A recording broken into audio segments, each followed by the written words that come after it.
가지 많은 나무에 바람 잘 날 없다고 하는데요. 술도가 형제들도 조용할 날이 없습니다. 천수는 오랫동안 기러기 생활을 해왔는데요. 그런데 갑자기 귀국한 부인으로부터 이혼 통보를 받았죠. 마른 하늘에 날벼락도 유분수인데요. 처자식을 위해 몸이 부서져라 일한 죄밖에 없습니다.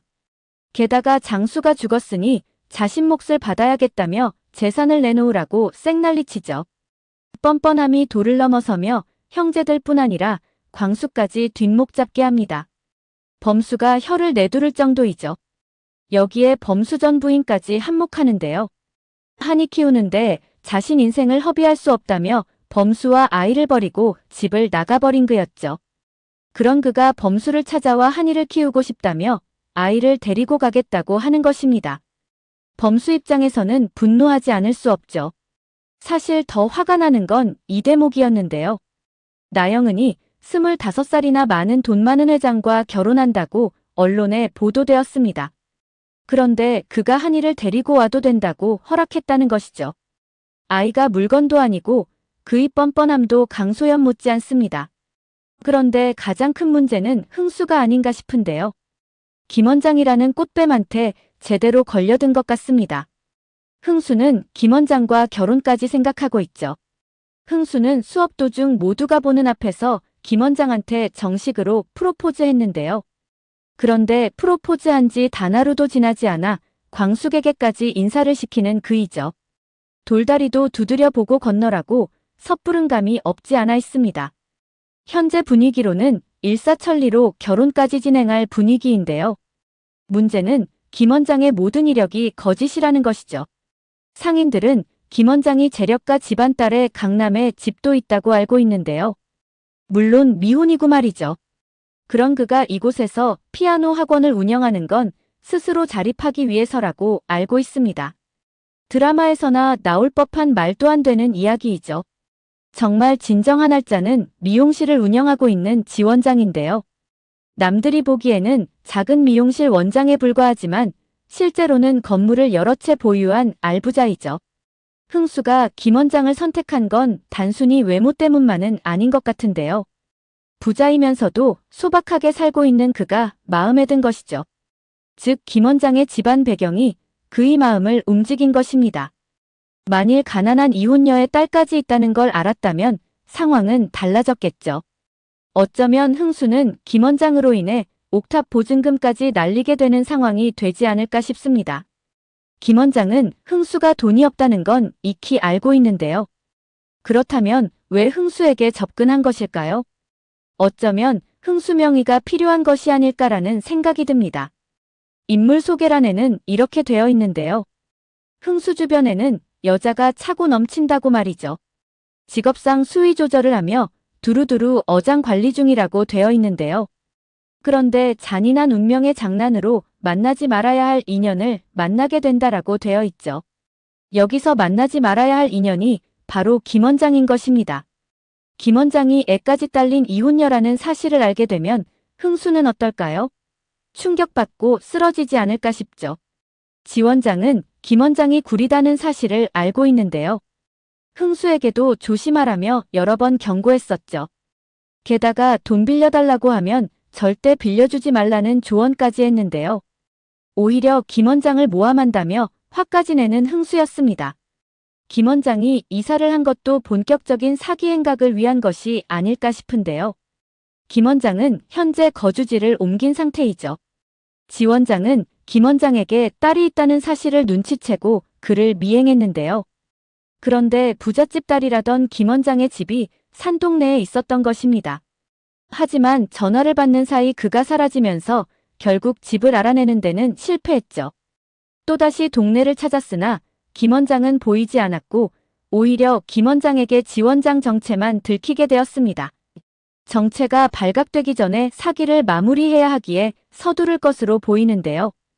흥수와 결혼을 빠르게 진행하지 않을까 싶습니다. 이는 흥수가 완벽하게 자신을 믿게 하기 위한 것이죠. 게다가 결혼 날짜까지 잡게 되면 서로가 많은 것을 공유하게 될 텐데요. 어쩌면 순진한 흥수를 이용해 사업자를 내지 않을까 생각됩니다. 자신이 운영할 테니 명의만 흥수 이름으로 하자는 것이죠. 흥수 입장에서는 결혼할 사람이니 동의하지 않을 이유가 없는데요. 게다가 김 원장에게 푹 빠져 있는 흥수 입장에서는 결혼이 코앞이니 의심할 이유가 전혀 없죠. 문제는 이 사업자로 불법을 저지른다는 것인데요.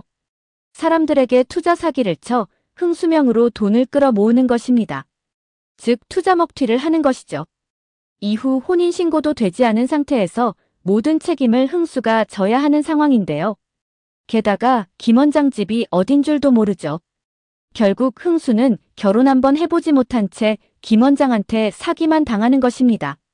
갈 데 없는 흥수 또한 술도가로 들어오게 되지 않을까 싶은데요.